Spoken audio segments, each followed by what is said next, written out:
Estamos aqui mais uma vez para estudar acerca das lições da Escola Dominical na revista da Betel, que nesse trimestre fala acerca do Evangelho de Marcos. Meu nome é Eduardo Ferreira Belém, sou pastor auxiliar na Assembleia de Deus, Congregação Piedade, do Ministério de Madureira. Você que gosta de estudos bíblicos, deixe o seu like no vídeo e não deixe de se inscrever no canal. Eu também sou doutor em teologia bíblica pela PUC Rio e tenho um canal de teologia bíblica no YouTube. Deixarei aqui nos comentários, na descrição do vídeo, um link não somente para o meu canal, como também para uma playlist de 7 vídeos acerca do Evangelho de Marcos, e que certamente será um auxílio precioso nos estudos dos irmãos. A lição de número 5 traz como título O Servo e as Multidões.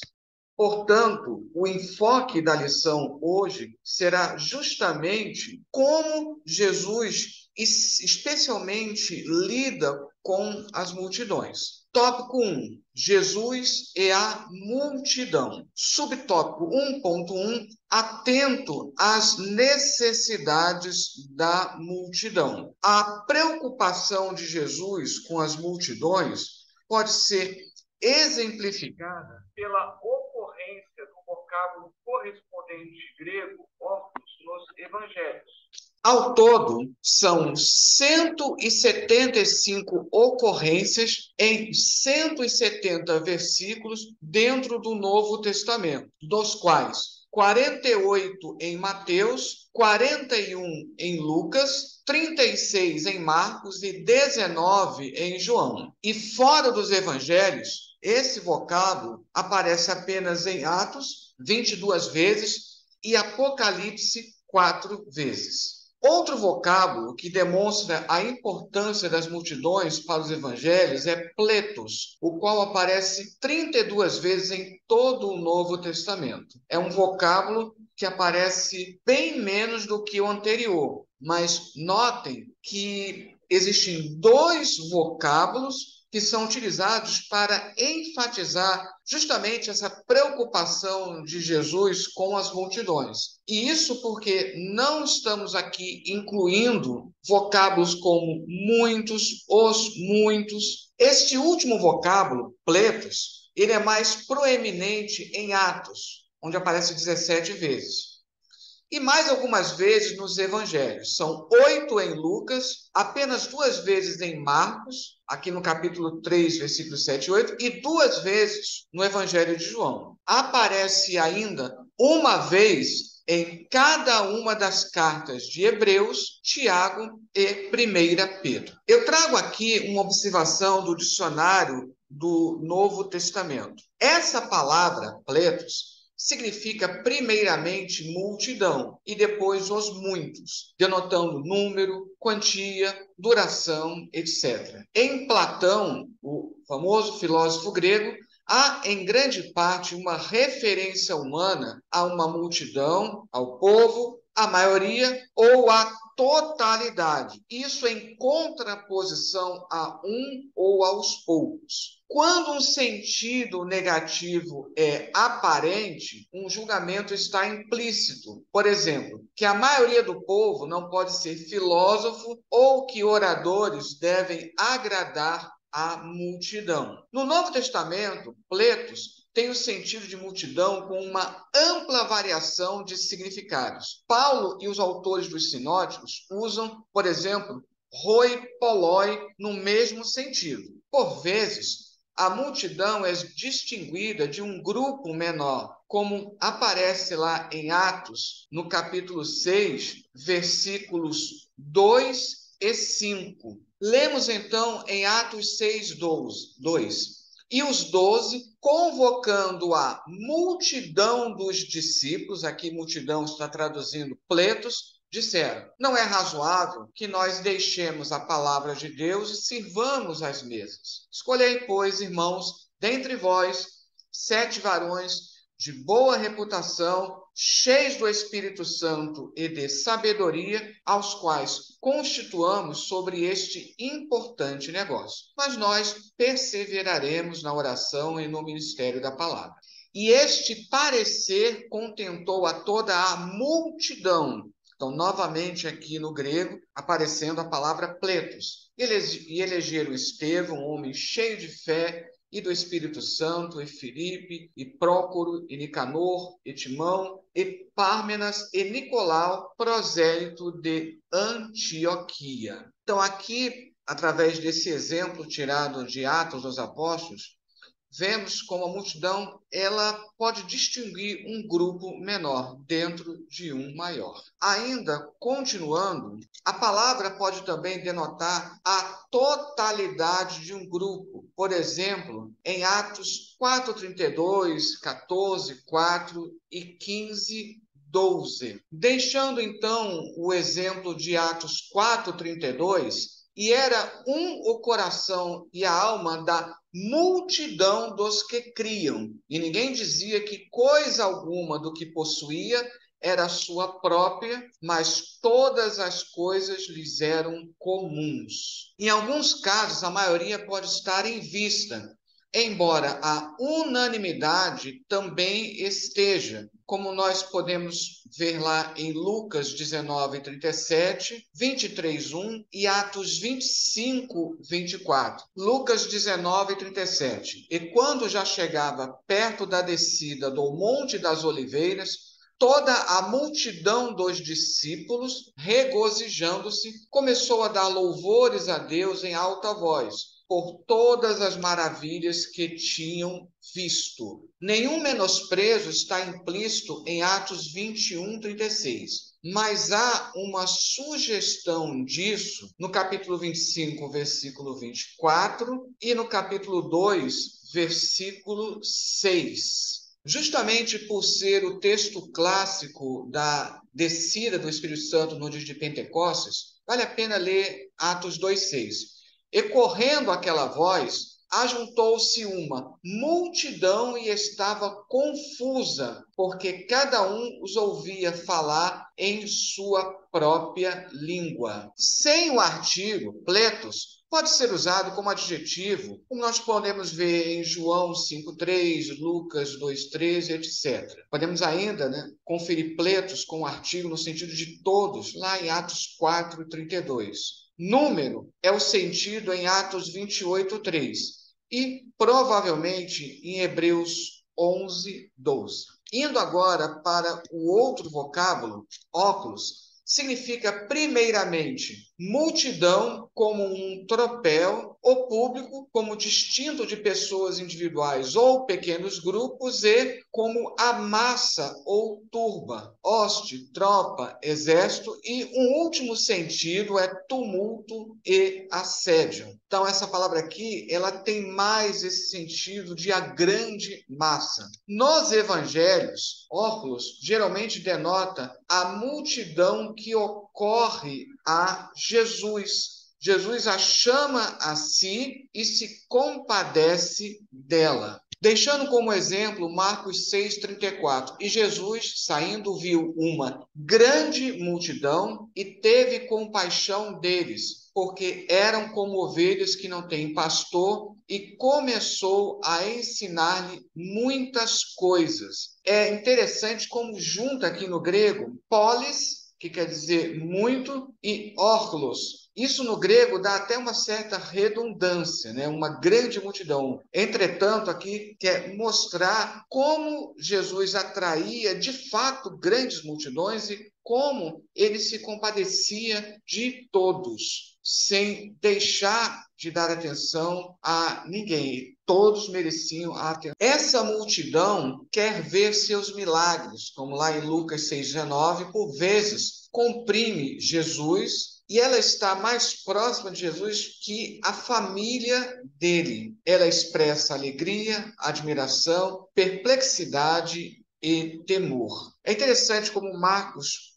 no mesmo capítulo, mostra aqui essa contraposição. Ao mesmo tempo que comprime Jesus e até coloca a integridade física de Jesus em risco, ao mesmo tempo está mais próxima de Jesus do que a própria família carnal dele. Após terminar seus feitos ou discursos, Jesus deixa o povo, lá em Mateus 13:36. Ele então trata mais especificamente com os discípulos, como nós podemos conferir em Marcos 6:45. E logo obrigou os seus discípulos a subir para o barco e passar adiante para o outro lado, a Betsaida, enquanto ele despedia a multidão. Ele cura o surdo-mudo à parte da multidão em Marcos 7:33. É bem interessante como nessa passagem o Evangelho faz questão de salientar que antes de efetuar a cura, ele separa esse da multidão. A multidão discute a respeito dele, como nós podemos ver em Lucas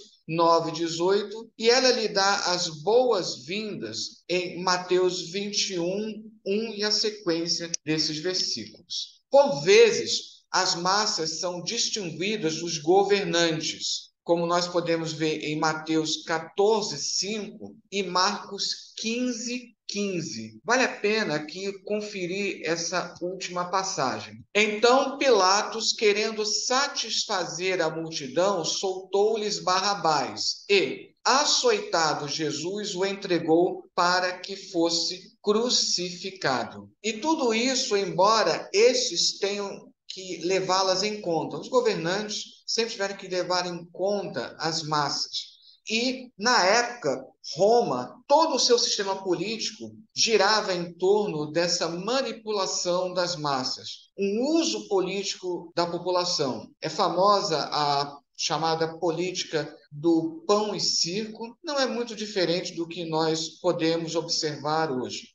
Jesus é acusado de incitar as massas, justamente aqueles que, na verdade, manipulam e trabalham com as massas, essas acabam acusando Jesus de incitar as massas. O desprezo dos governantes pelo povo aparece em João 7:49. Mas esta multidão que não sabe a lei é maldita. Notem que é uma expressão bem forte que é utilizada aqui. O termo grego utilizado aqui em João 7:49, que é exclusivo dessa passagem, epáratos, denota até a implicação de estar debaixo de condenação divina. É, portanto, um termo bem... Enfim, instável e facilmente dominada pela propaganda, a multidão é induzida a condenar Jesus. Podemos ver isso lá em Marcos 15:11 e em Lucas 23:48. Episódio em que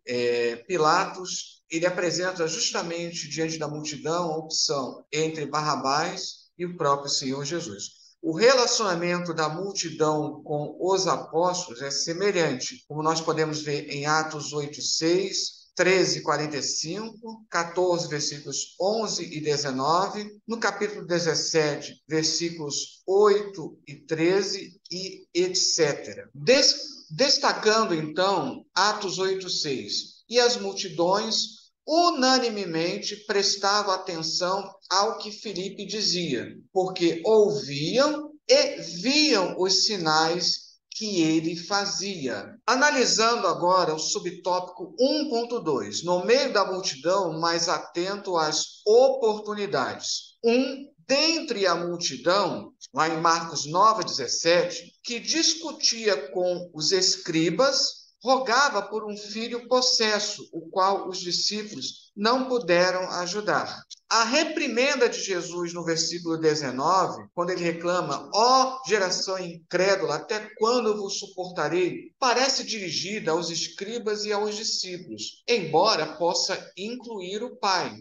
a frase deixa em aberto se está ou não incluindo o pai. Na sequência, nos versículos 20 ao 25, Jesus ele se compadece das lágrimas desse pai e expulsa o demônio do filho atormentado. Depois do exorcismo que Jesus faz, nos versículos 25 ao 27, há discussão com os discípulos. Os discípulos estão exasperados com a sua incapacidade de expulsar este demônio, como a gente vê no versículo 28. Jesus simplesmente lhes recomenda a oração. Em toda a passagem de Marcos 9, do versículo 14 ao 29, encontra-se uma disposição em torno de discussão, como nós podemos ver aqui nesse esquema. A multidão discutindo dos versículos 14 ao 16, depois, no centro, Jesus atende a um pai aflito pelo filho, nos versículos 17 ao 27, e aí volta agora a discussão de Jesus, mas dessa vez entre Jesus e os discípulos, nos versículos 28 e 29. Encontra-se uma disposição tríplice, igualmente na passagem do capítulo 3, do versículo 7 ao 12,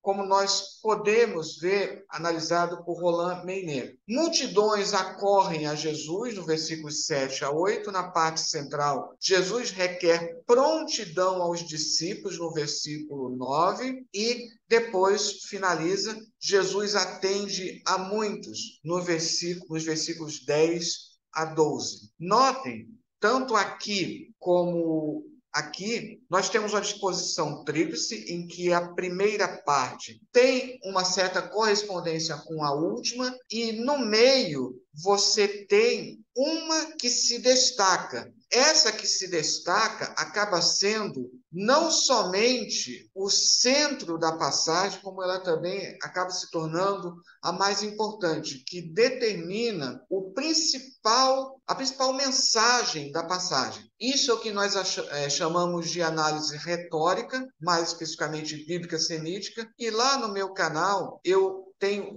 vários vídeos falando sobre isso. Inclusive, na lista que eu disponibilizo, na playlist que eu disponibilizo acerca do Evangelho de Marcos, tudo analisado de acordo com essa análise retórica. Ainda na página 93, Roland Meiner, desse mesmo livro em que ele fala acerca de todo o Evangelho de Marcos, Roland Meiner mostra como capítulo 3, versículos 7 a 12, inicia uma sequência envolvendo 5 passagens, estendendo-se até o versículo 35, que fica no final do capítulo. Então, nós temos Jesus acolhe as multidões, do versículo 7 ao 12. Depois, Jesus chama os 12, versículos 13 ao 19. Na parte central, os familiares de Jesus querem se apoderar dele, dos versículos 20 ao 21. Depois, Jesus responde aos escribas que o acusam, versículos 22 ao 30. E, finalmente, Jesus responde aos seus parentes que o chamam, versículos 31 ao 35. Nós temos aqui, nessa disposição, em que Jesus acolhendo as multidões tem uma correspondência com Jesus responde aos escribas que o acusam, como que dissessem: não há do que acusar, porque Jesus está vindo cumprir a missão do Pai, que é justamente acolher, receber, salvar essas multidões. A passagem que Jesus chama os 12 tem correspondência com a passagem que Jesus responde aos seus parentes que o chamam. Ou seja, esses discípulos formam uma nova família. E no centro, os famílias de Jesus querendo se apoderar dele, significa que ninguém, nem mesmo os familiares, tem poder sobre Jesus, porque ele é o Senhor dos céus e da terra. Indo agora para o subtópico 1.3. Não permita que a multidão atrapalhe a sua busca por socorro. Apesar de toda a multidão e de sua situação de impureza ritual, que pode ser vista lá em Levítico, no capítulo 15, a partir do versículo 19 até o 33, vocês podem conferir toda a passagem até o final, mas eu vou destacar apenas os versículos 19 e 20 de Levítico 15. Mas a mulher, quando tiver fluxo, e o seu fluxo de sangue estiver na sua carne, estará 7 dias na sua separação, e qualquer que a tocar será imundo até a tarde. E tudo aquilo sobre o que ela se deitar durante a sua separação será imundo, e tudo sobre o que se assentar será imundo. Note, então, por que essa mulher ela é desprezada, porque ninguém quer se atrever a tocá-la. Mesmo assim, ela se destaca lá em Marcos 5, 25 ao 34 e ousa tocar Jesus.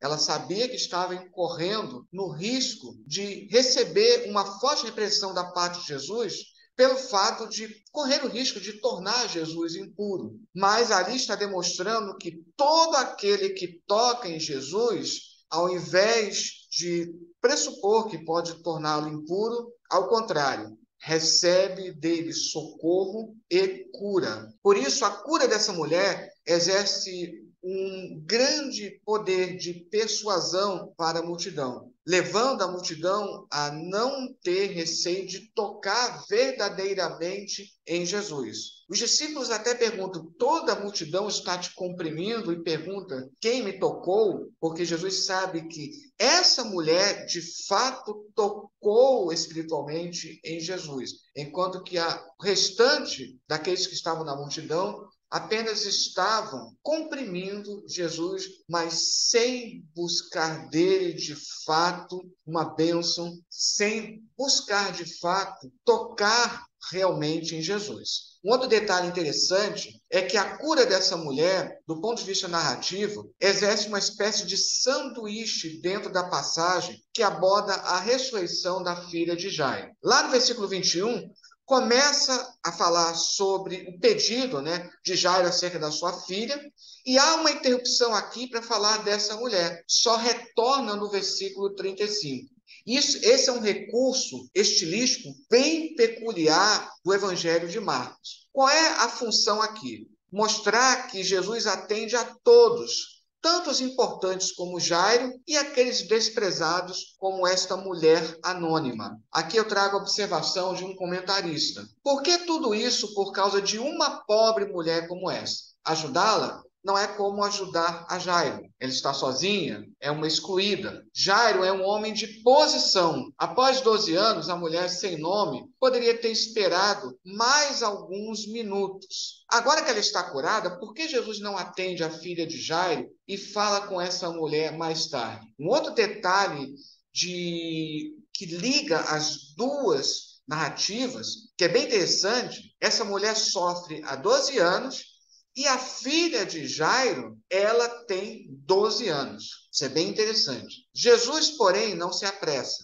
Esse é o momento oportuno para ensinar a mulher e a toda a multidão. Filha, tua fé te salvou. Vai-te em paz e fica livre do teu mal. Pode ser que Jairo aprenda que Jesus se preocupa com outras filhas tanto quanto com sua filhinha. Ou seja, não existe preferência diante de Jesus. Todos podem ser atendidos por Jesus. Jesus não dá preferência a ninguém. Vamos agora para o tópico 2, que traz como título as multidões que seguiam Jesus. Neste tópico, o comentarista identifica 3 tipos de pessoas, dentre outras, que faziam parte da multidão, a saber, a multidão dos curiosos, como é visto lá em Marcos 1:27, a multidão dos desprovidos, lá em Marcos 6:34, e a multidão dos acusadores, em Marcos 15:11. Subtópico 2.1, multidão dos curiosos. O texto aponta que os curiosos entre a multidão se admiravam com a sua maneira de ensinar, da sua doutrina e seu poder para expulsar os demônios. Marcos coloca a questão de tal maneira que nos confronta a deixarmos de ser conduzidos pela curiosidade para podermos receber algo novo da parte de Deus. Então, não podemos ser tão somente curiosos, mas necessitamos de fato, desejar essa novidade que é proporcionada por Jesus. A retirada de Jesus, mencionada no versículo 7, seria motivada pelo perigo demonstrado pela conspiração entre fariseus e herodianos no versículo 6. Jesus sabia que ele e os seus estariam mais seguros ao longo da praia aberta. Ele tem os discípulos consigo. Vincent nota que Marcos menciona em 11 ocasiões as retiradas de Jesus para escapar dos inimigos e ir orar, simplesmente descansar ou conversar em particular com os discípulos, como nós podemos ver em Marcos 1:12, 3:7, 6:31 e 46, 7:24 e 31, 9:2, 10:1 e o 14:33. Mas, como sempre, uma grande multidão polipletos da Galileia o seguia. Ou seja, apesar de todos os riscos à integridade física de Jesus, Jesus nunca deixava de atender essa grande multidão. Subtópico 2.2. Multidão dos desprovidos. Marcos relata que, quando Jesus foi para casa, uma multidão se ajuntou a eles. E era tanta gente que Jesus e os discípulos não tinham tempo nem para comer. Afigura-se que essas pessoas viajavam de vários lugares, sendo pessoas de classes sociais distintas, em busca que o servo apresentasse uma solução para seus problemas e respostas para as suas dores a ansiedades. Aqui, a ênfase do servo, vamos lembrar que o Evangelho de Marcos busca apresentar Jesus como o servo de Deus, o servo obediente. Lembrando de que o capítulo 10, versículo 45, é o versículo que resume o principal objetivo do Evangelho de Marcos. Filho do homem, ele não veio para ser servido, mas para servir e dar a sua vida em resgate de muitos. E esse resgate de muitos lembra automaticamente também Isaías 53. A temática do servo obediente nós encontramos lá em Isaías 42. E a questão desse mesmo servo que dá a sua vida em resgate de muitos, nós encontramos no clássico capítulo 53. Pelo visto, Jesus e os discípulos estavam em uma casa com a grande multidão dentro e porta fora, como em Marcos 1:33 e no capítulo 2, versículo 2, aos quais Marcos refere outra vez. É bem interessante essa maneira como descreve aqui outra vez. Nesta última passagem, o contexto, que começa no primeiro versículo, nós vemos a palavra outra vez. Marcos 2:1, que fala do paralítico de Cafarnaum. E alguns dias depois entrou outra vez em Cafarnaum e soube-se que estava em casa. Outra vez aqui é o termo grego pali, que vai aparecer também no contexto lá do capítulo 3 e em muitas outras passagens do Evangelho de Marcos. Essa é uma palavra que é constante no Evangelho de Marcos. A aglomeração de gente era tão grande que eles não podiam descansar nem comer. E, pelo visto, Jesus nem mesmo podia ensinar, ou melhor dizendo, tinha mau tempo para ensinar. A multidão reajuntou-se imediatamente depois que Jesus voltou do monte. Subtópico 2.3, multidão dos acusadores. Não por acaso, sendo inimigos declarados de Jesus, os principais dos sacerdotes viram neste grupo a oportunidade de matá-lo, como está lá em Marcos 15:11. Mas os principais dos sacerdotes incitaram a multidão para que fosse solto antes Barrabás. Convém observar que, sendo muito zelosos para levar ao plano que haviam idealizado para a morte de Cristo, estes se valeram da multidão, instigando-a. Incitar, em Marcos 15:11, do verbo anaseio, tem a mesma raiz da palavra sismos, terremoto, de onde provém, no português, a palavra abalo sísmico, ou seja, os líderes agitaram a multidão como um terremoto. É bem interessante isso. Os sacerdotes e escribas tiveram sucesso surpreendente. Isso porque essa multidão que foi incitada não eram os mesmos peregrinos que seguiram a Jesus quando entrava em Jerusalém ou que tinham ouvido os seus ensinos no templo. Embora alguns comentaristas, e até alguns pregadores, falem que é a mesma multidão, mas alguns comentaristas salientam que não seria a mesma, seria uma outra multidão. O plano de Judas e do Sinédrio era superar a situação antes que chegassem os simpatizantes galileus de Jesus. Ou seja, principalmente na Galileia é que havia a fama de Jesus. Vamos agora para o tópico 3, os 3 grupos entre a multidão e o subtópico 3.1, os 70 discípulos que se destacaram entre a multidão. Aqui na revista, o comentário bíblico Beacon, que aparece aí na revista do professor.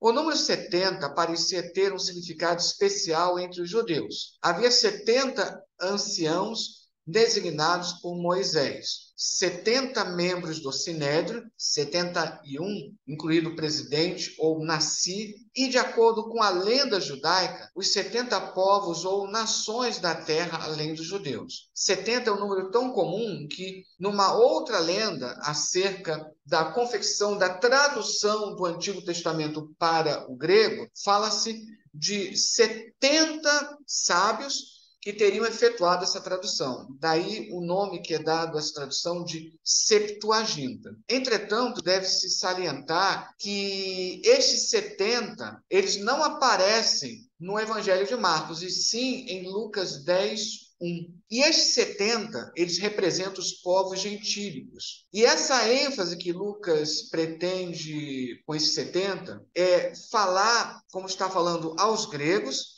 ele está falando de uma representatividade dessa gentilidade. Como o Evangelho de Lucas é escrito especialmente para os gregos são especialmente esses representantes da gentilidade, dos gentios. Mas, mais uma vez salientando que essa ênfase nos 70, ela não é encontrada no Evangelho de Marcos, somente no Evangelho de Lucas. 3.2. Os 12 discípulos que se destacaram entre a multidão. É bem interessante aqui. E se o grupo de 70 é exclusivo do Evangelho de Lucas, o grupo de 12 discípulos que se destacaram e que passaram a ser chamados de apóstolos, esse grupo é mencionado não somente nos evangelhos, como até mesmo pelo apóstolo Paulo. É bem interessante que eles são tão destacados que muitos pensam que Jesus tinha apenas e tão somente 12 discípulos. Nós temos que entender isso. Paulo, lá em 1 Coríntios, no capítulo 15, fala que dos que estavam presentes, testemunhando o momento em que Jesus foi assunto aos céus, após a sua ressurreição, era um grupo de 500. No dia de Pentecostes, por ocasião da descida do Espírito Santo, tinha 120. Então, quando nós perguntamos quantos discípulos Jesus tinha, uma multidão, um número que não se podia nem contar, mas dessa multidão, 12 se destacaram. Quanto ao grupo dos 70, nós nem sabemos quem eram, você não tem os nomes. Entretanto, os membros deste grupo dos 12, Jesus os chama pelo nome. Todos os evangelhos vão salientar o nome desses 12 que vão depois ser conhecidos como apóstolos. O Senhor se afastou da multidão, foi ao monte e chamou para si. É interessante como Marcos ele salienta isso, que não vai ser enfatizado nos demais evangelhos. Jesus chamou estes 12 para si. Esse relato da chamada dos 12 tem uma outra peculiaridade inerente a Marcos, que não é encontrada nas passagens paralelas de Mateus 10, versículo 1 ao 4, em Lucas 6, do 12 ao 16, onde lemos constituir, como aparece na Bíblia de Jerusalém, nomear, como aparece na Almeida Corrigida, ou designar, na Almeida Atualizada, está por trás a tentativa de traduzir o verbo grego poiel, fazer, que significa simplesmente fazer. Isso significa que se eu traduzisse ao pé da letra lá a expressão grega, Jesus está fazendo discípulos. E o que isso quer dizer? Esse verbo, ainda que aparentemente incomum, é um semitismo usado com a mesma conotação lá em Hebreus 3:2 e Apocalipse 5:10. Esse último versículo, Apocalipse 5:10, Almeida atualizada, ela lê exatamente assim: E para o nosso Deus os constituíste reino e sacerdotes, e reinarão sobre a terra. Já a Almeida corrigida coloca exatamente o significado do verbo poiel. E para o nosso Deus os fizeste reis e sacerdotes, e eles reinarão sobre a terra. Como o verbo poiel é usado ainda no sentido de criar na Septuaginta em Gênesis 1:1, no princípio Deus criou os céus e a terra, lá na Septuaginta, ou seja, a tradução grega do Antigo Testamento, ao pé da letra está: no princípio Deus fez os céus e a terra. Isso significa que ali o tradutor grego se preocupou mais em acomodar a maneira como os gregos entendiam, que eles davam preferência a usar o verbo poiel. Isso nós podemos conferir também em Atos 4:24. E, ouvindo eles isto, unânimes levantaram a voz a Deus e disseram: Senhor, tu és o quê?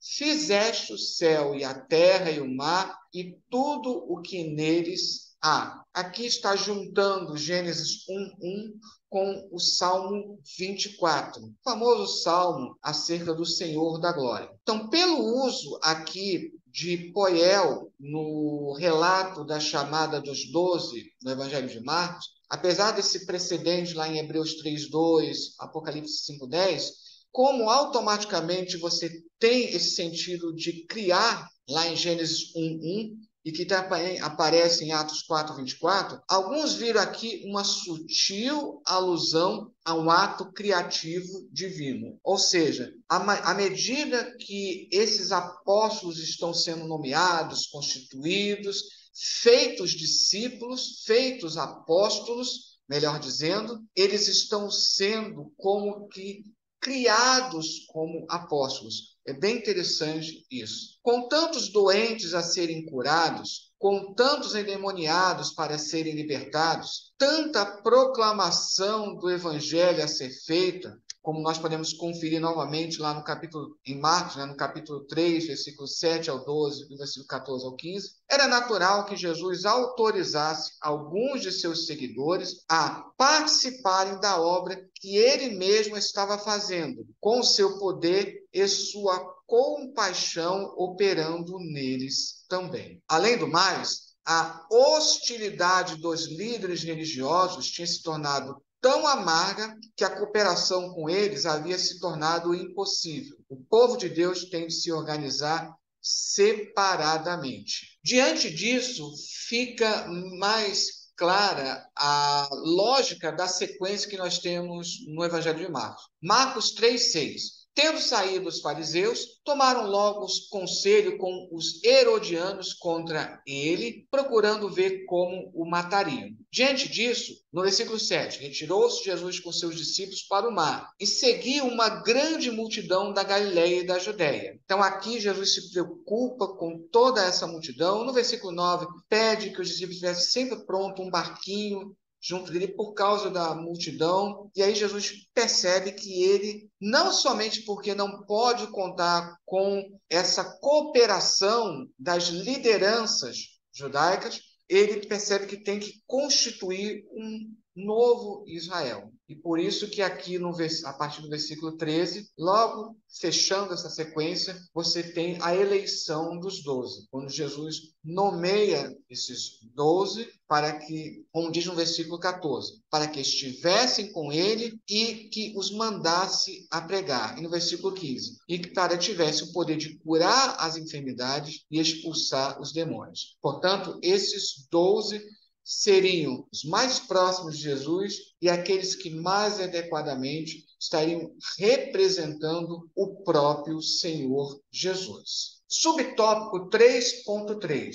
Os 3 discípulos que se destacaram entre a multidão. Então, notem como você vai tendo um afunilamento. Você tem a menção de 70, essa menção de 70 é lá no Evangelho de Lucas e não no Evangelho de Marcos.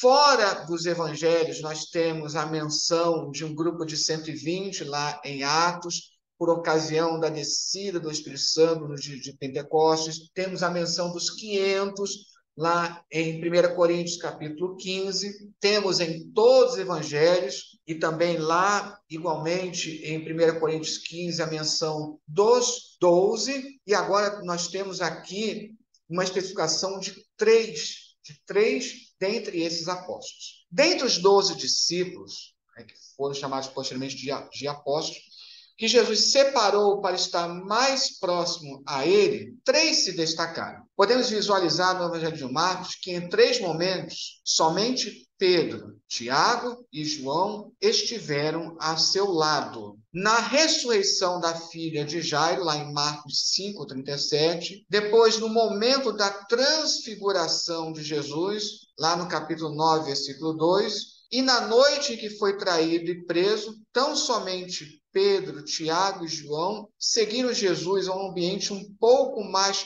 particular no jardim do Getsêmani, como está lá no capítulo 14, versículo 33.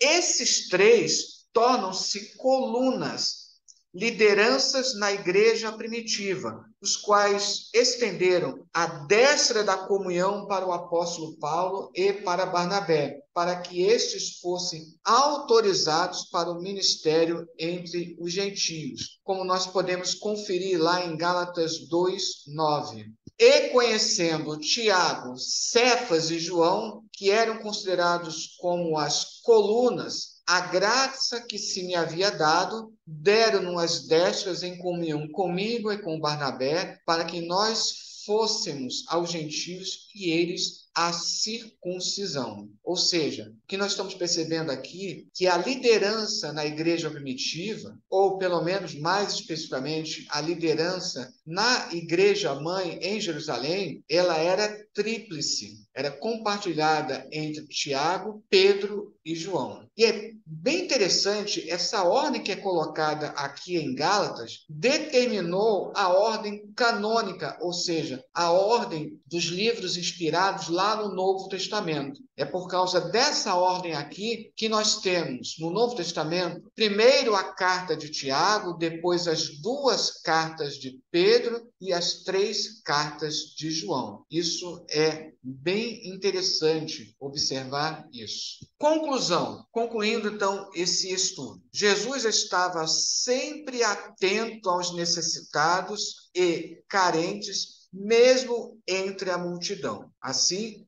vimos que nosso Senhor Jesus lidou com as multidões com compaixão, mas também com discernimento, pois muitos que o seguiam não tinham propósito de serem seus discípulos. É muito importante salientar isso aqui. Se nós prestamos atenção apenas naqueles que nós pressupomos que vão se converter, eu posso deixar muitos de fora. Então, Jesus ele atendia a todos, independente se esses iriam crer nele sinceramente ou não. Por isso que lá em Atos fala que a igreja caía nas graças de todo o povo. Então, nós precisamos alcançar todos, precisamos atender a todos. E aqui na sequência, mais uma vez, a bibliografia, e essa bibliografia estará num PDF que eu estarei colocando aqui na descrição e também nos comentários aqui do vídeo. Que Deus, então, abençoe.